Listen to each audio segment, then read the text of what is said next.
So from when I was 9 to maybe 11, I was obsessed with Archie Comics. We used to go to the used bookstore every few weeks, and I would just get as many Archie Comics as I could and just devour them. I even bought the old reprints of Archie Comics from the 1940s and the 1950s.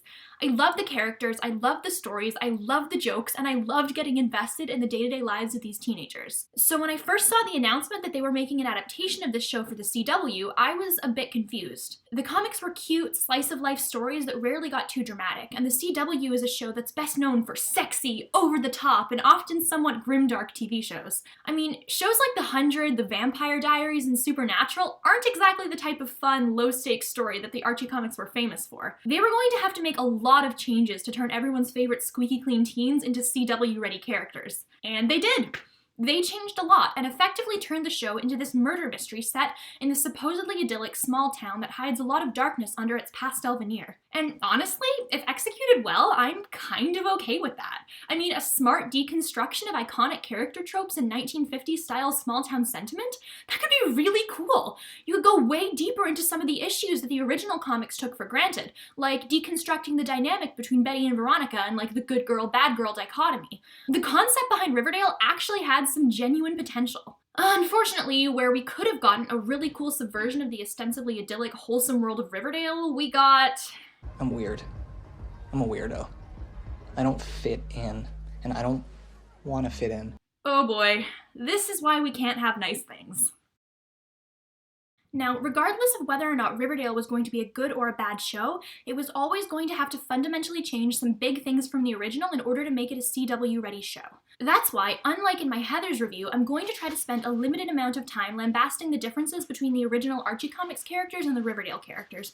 Changes are fine as long as they serve the plot and make the show better. That being said, there are a couple of fundamental issues with the way Riverdale handles some of these characters that makes it a worse show overall, so I'm going to get those out of the way before I start critiquing the show as a whole. First off, we need to talk about Kevin. Kevin Keller was introduced into Archie Comics canon in 2010 as the series' first openly gay character. I say openly because, well, look at that walk. Look at that panel. I mean, come on. In all seriousness, though, the reaction was overwhelmingly positive, and the comics took special care to make sure that Kevin was treated as a well-rounded character and not just a homophobic stereotype. He's a sci-fi and comic book geek, a lover of food, a future soldier, and an overall friendly guy who quickly grows close to Archie and the gang. He's well-rounded, or as well-rounded as you could get for Archie Comics, which is what makes Kevin's treatment on the show all the more insulting. What do we know about him? Kevin is gay and makes lots of sassy one-liners and gives Betty relationship advice. His father is the chief of police, and that's about it. Not only that, but what we do get is incredibly one-dimensional. He functionally exists as an accessory to Betty's character. He gives her insight into her relationships and admires hot guys with her, and rarely do we get to see Kevin develop as his own character or interact with anyone other than Betty. What very little we do see of him on his own or with other characters is also concerning. So finally, at the beginning of season 2, Kevin gets to do something other than be Betty's token gay best friend. There's this storyline where he keeps cruising in a dark forest at night for hookups. You know, when there's a literal serial killer on the loose and someone was recently tortured and murdered in the vicinity. Anyway, Betty is like, hey, you could actually get murdered, and they try to frame it as this emotional moment where Kevin spills his heart out about privilege and how hard it is for him to find hookups, and this is his only option, and Betty doesn't understand his experiences, and life is hard. Except no. Under normal circumstances, yeah, this would be completely true, and it wouldn't be any of Betty's business who Kevin chooses to sleep with or how. Except this is a town where there are more serial killers per square mile than restaurants, and we see on multiple occasions that Kevin cruising in the forest keeps almost getting him killed. There's one scene where he hears gunshots near him, and another where a potential serial killer tries to pick him up. It's not a realistic town with realistic problems, so the nitty-gritty nuanced disagreement they're going for here doesn't work. Yeah, it's unquestionably a bad idea because everything in this town is ridiculous. But let's look at this subplot in its larger context. Riverdale continually tries to make a woke commentary on real-world issues, so let's look at how this plot applies in the actual world that we live in. The idea that gay hookups and gay sex are intrinsically linked to these deadly, dangerous things is not a new one. This is an idea that dates back to the AIDS crisis, where homophobic propaganda promoted the idea that just by being gay and having sex, you were effectively inviting in death.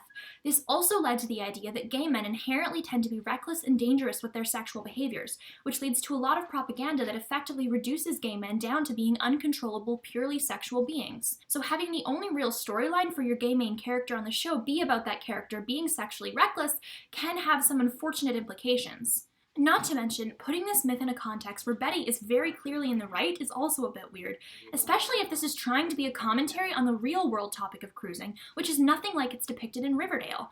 And it's not just me saying this. Writers like Matthew Rodriguez for Into Magazine and Ryan Roschke for Pop Sugar have talked about the show reinforcing the idea that gay men tend to be more sexually reckless than other populations. That's not to say that it's inherently bad or homophobic to have a plot that talks about these ideas. I mean, it would be wrong to say that this isn't a reality for some people, and it's not fair that we never talk about hard topics because they might potentially look bad, right? The problem is that this is pretty much the only context that we actually see Kevin in besides being Betty's token gay best friend. What this means is that we don't get any well-rounded characterization from Kevin other than him embodying two tired stereotypes, the sassy gay best friend and the tragic sexually reckless character.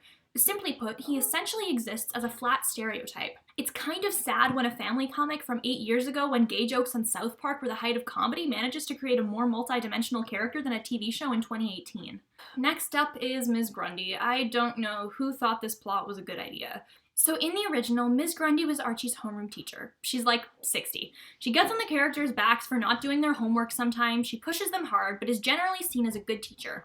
That's pretty much it. What Riverdale inexplicably tries to do with this instead is make her a milfy 30-something-year-old who is sleeping with Archie.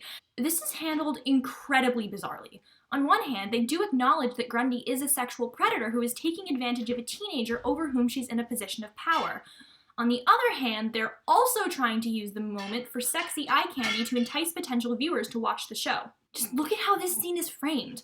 The steamy hand on the car, the positive music, the suggestive lighting. The fact that they flat out acknowledge how predatory she is undercuts the sexiness that they're going for. Conversely, the fact that they frame the relationship as sexy and illicit on multiple occasions undercuts the idea that the show is trying to give you a real hard-hitting depiction of the fucked up aspects of teacher-student relationships. They're trying to have their cake and eat it too, and as a result, both angles feel half-assed and neither one works. Obviously, the showrunners realized that this bizarre storyline wasn't particularly popular with audiences, so they quickly get rid of her about halfway through the first season. Somehow, though, this makes it almost weirder because of the abruptness with which they drop the character.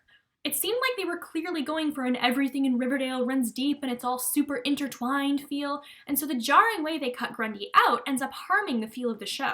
It's also worth mentioning that the show's process of turning generally nice characters into assholes for no reason can have some unfortunate implications beyond just bad writing. Chuck Clayton, a character who was added to Archie Comics in 1971 explicitly as a kind, positive depiction of a black character in an era where those depictions were pretty far and few, is now a violent misogynist controlled solely by his sexual urges, who gets his comeuppance by being put in handcuffs by Betty and being called a good boy.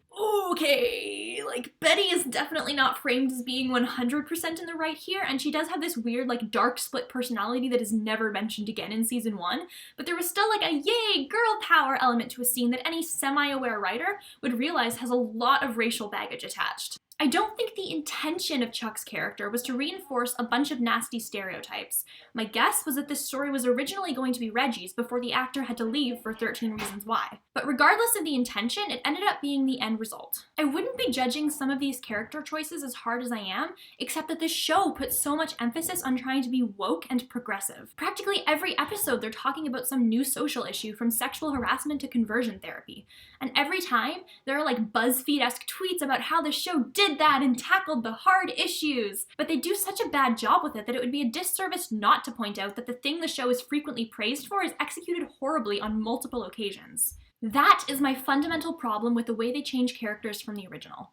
It's not the fact that they make changes. Every adaptation is going to have to make changes, especially if you're turning a cheesy slice-of-life story into a murder mystery. But these changes make the show worse. Whether it's through creating confusing storylines that fragment the flow of the show, or reducing well-rounded characters into one-dimensional stereotypes, these changes are ultimately to the detriment of Riverdale as a whole and warrant some serious reconceptualization.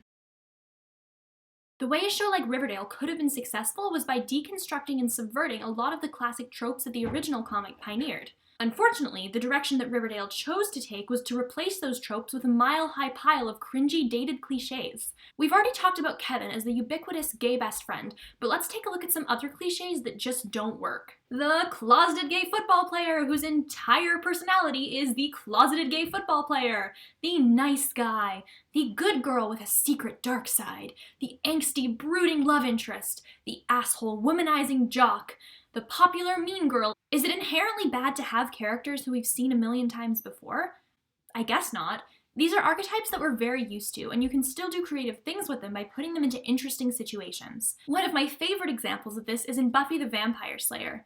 We have a lot of characters who, on first glance, seem like your very basic stock high schoolers. You've got the mean popular girl, the bad girl, the wallflower, the nerd, and so on. What makes them compelling and interesting isn't that these characters come from relatively new concepts. It's that you're able to put them in situations where they are challenged and they grow, and we see interesting interactions spring from these situations. One of my favorite episodes of early Buffy is the one where Cordelia and Buffy, who at this point don't like each other, have to work together to fight off a ghost girl who's trying to kill off all the popular kids. You get a lot of cool moments from that, and most importantly, character growth. So why does Riverdale fail where shows like Buffy succeed? For one thing, the cliches in this show never lead to anything greater.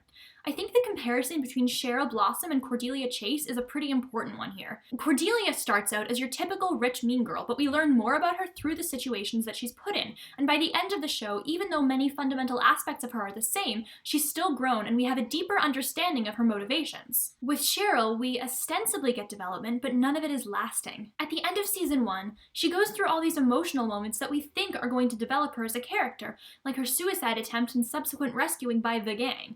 But by season 2, she's fundamentally the exact same as she was at the beginning of the series. These cliches are supposed to be a device through which the characters can grow and change and be explored in more depth. In Riverdale, the cliches are all that they are. The most change we get is then shifting from one cliche to another, like Jughead suddenly and abruptly going from pretentious broody boy to badass leather jacket gang boy. That's not real depth. So how does the show address these cliches? So Riverdale uses its self-awareness as an excuse to hand-wave away a lot of legitimate problems with the way the show is conceived. They think that if you point out in canon that your show has a problem, that somehow stops it from being a problem.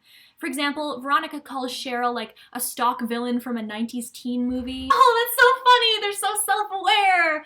Only, that doesn't make the fact that Cheryl is a two-dimensional cliched character, like, better? You're still doing it, you've just drawn attention to it now. Or Cheryl points out that Kevin is effectively Betty's gay best friend with nothing else to him. My favorite example of this, though, is in the very first episode where Betty and Veronica kiss at a cheerleading event, and Cheryl basically tells them faux lesbian kissing isn't taboo anymore. See? They're lampshading themselves! Except the kiss was used as promotional material for the show across the board. This was not only to draw in people who were like, girls kissing, that's so hot, but also LGBT viewers who might have potentially been hoping for Betty and Veronica to get together for a while. Oh, you silly fans, don't you know we're using you for ad revenue? It takes a special kind of hypocrisy to have your characters self-awaredly proclaim that this kind of kissing isn't controversial anymore, while simultaneously exploiting the kiss for all the publicity you possibly can. It's almost worse than if the show wasn't self-aware. Like, if you know you have problems, you could at least pretend you're interested in fixing them. In terms of plot, I will give Riverdale this. Season 1, while still chock full of bad characterization and cliched writing, had a fairly decent plot. It was a decently well-contained murder mystery with a reasonable number of suspects and just enough twists and turns to keep it interesting. Sure, it was incredibly over the top and had its fair share of cringeworthy moments, but the plot itself was not particularly bad. That all went right out the window for Season 2, though. For one thing, while Season 1 was composed of 13 episodes, Season 2's order was nearly doubled at 22. This was a mistake. The limited number of episodes in Season 1 managed to keep the mystery relatively well contained and kept the plot moving forward in a fairly linear direction. Season 2, on the other hand, feels like it has no idea what it wants to do with all the time on its hands, which leads to a lot of nonsensical filler and bizarre subplots that resolve themselves in the next episode and ultimately serve no purpose to the overarching plot. One such example is the relationship between Betty and Riverdale's resident Holden Caulfield.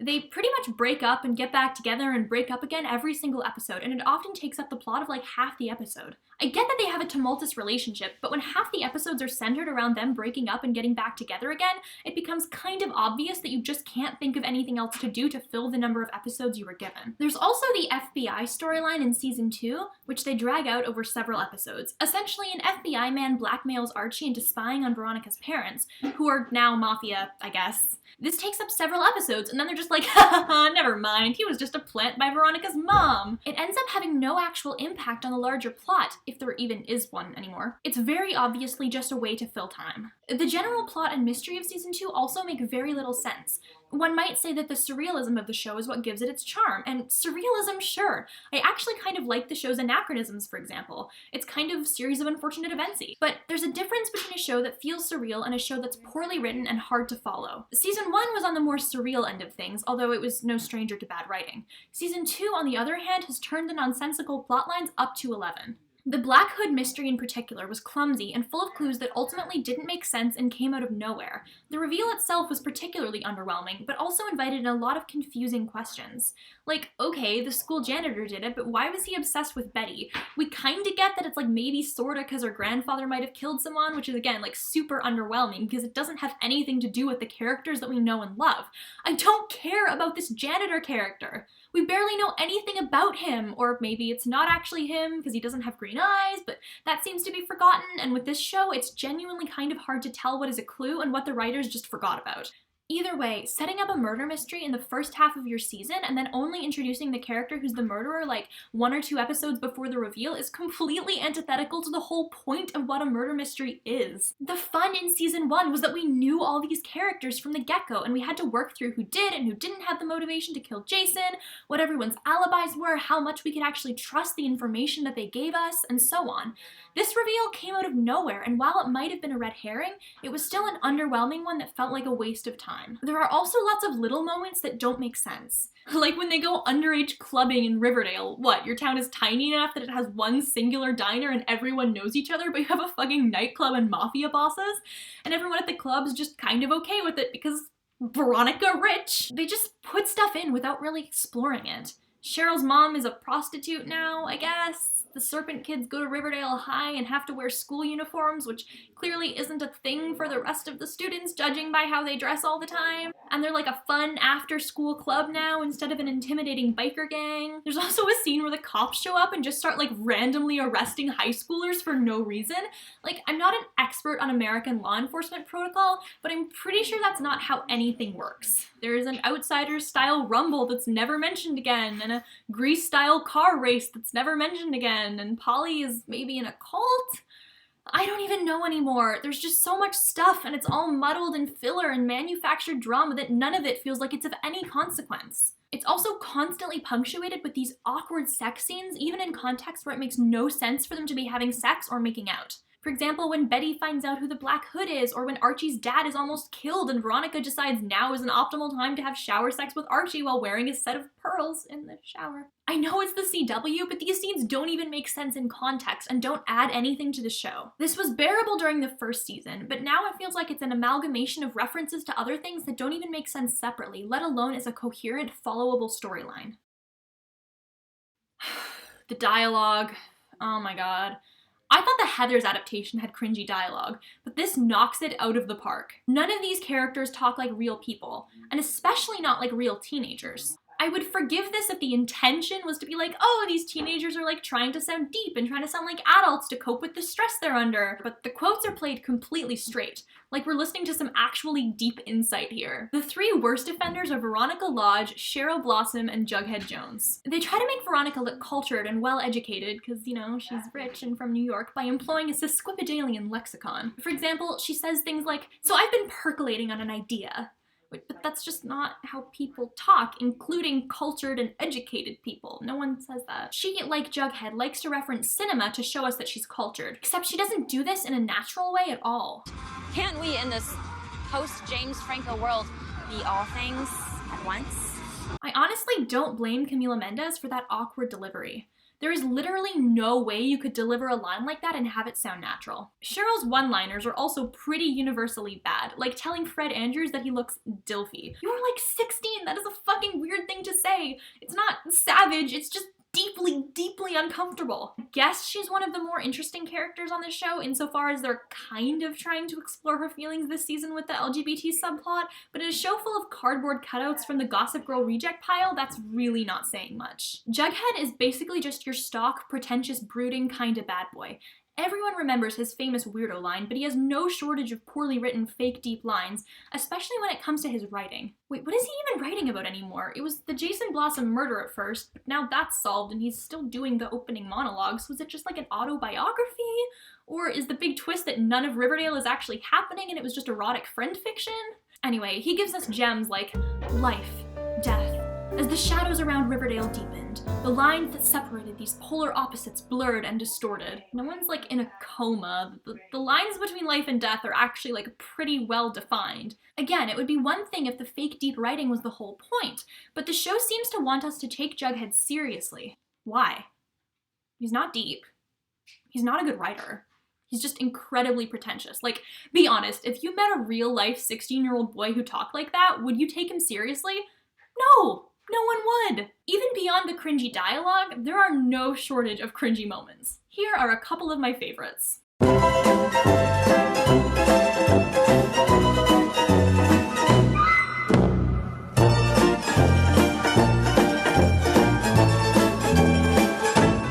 The Mad World striptease is my favorite. Like, she's underage! Her boyfriend's dad and her mom are watching! What the fuck? Who put that in the script? Jesus! Riverdale is not good. It's a concept that genuinely had a lot of potential. Unfortunately, they did the exact opposite of what would have made the show creative and cool. Virtually all of their character changes, rather than being cool deconstructions of tropes, ended up turning their characters into one-dimensional stereotypes. The dialogue is poorly written, and even though the actors are trying their best to be charismatic, they're not given a lot to work with. The plots make less and less sense with every episode, and many of the cringy moments are played completely straight, making it harder and harder to take the show seriously. If you're shopping around for a cool murder mystery with memorable characters and a plot that keeps you on your toes while still being believable, might I recommend literally anything else.